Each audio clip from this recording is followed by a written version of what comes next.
Des parapluies en plein cœur du Parlement hongkongais comme un symbole. Il est un peu plus de 21h heure locale quand une centaine de manifestants pénètrent dans l'hémicycle déterminés. Ils déploient des banderoles et un drapeau de l'époque coloniale britannique avant d'occuper les bancs de leurs députés. C'est sans doute une journée historique dans la mesure où cette invasion du Parlement est quelque chose de tout à fait nouveau, même s'il y a déjà eu quelques violences en 2014 avec la révolution des parapluies. Mais on a maintenant l'impression que c'est tout le pays, le Hong Kong, qui est maintenant soulevé contre le régime pékinois.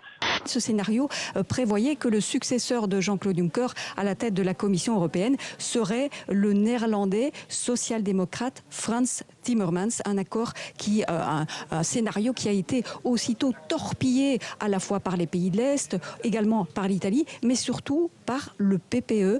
Il y a des diplomates quand même sous couvert d'anonymat qui disent, notamment depuis le 11 septembre, on s'aligne parfois un peu trop vers les États-Unis, un peu, comme on dit, néo-atlantiste. Est-ce que c'est vrai ou est-ce que c'est... Je crois que dans une certaine mesure, c'est vrai et je pense que c'est regrettable. Ouais. Les États-Unis sont notre allié, mais nous devons quand même avoir une politique et une diplomatie indépendante.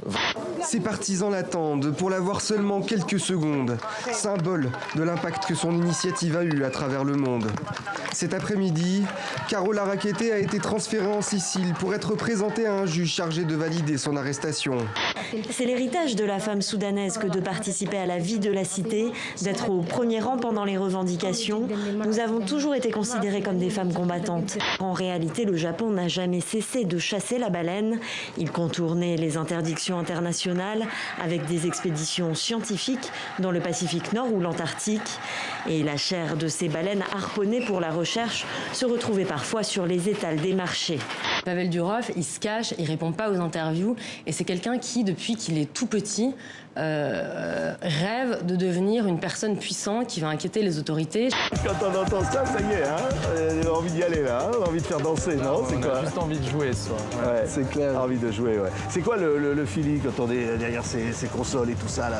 Comment ça se passe pour vous? Comme dit, on est des sélectionneurs tout d'abord. Et pour nous, c'est juste un plaisir incroyable de pouvoir partager des sons qu'on passe du temps à les écouter.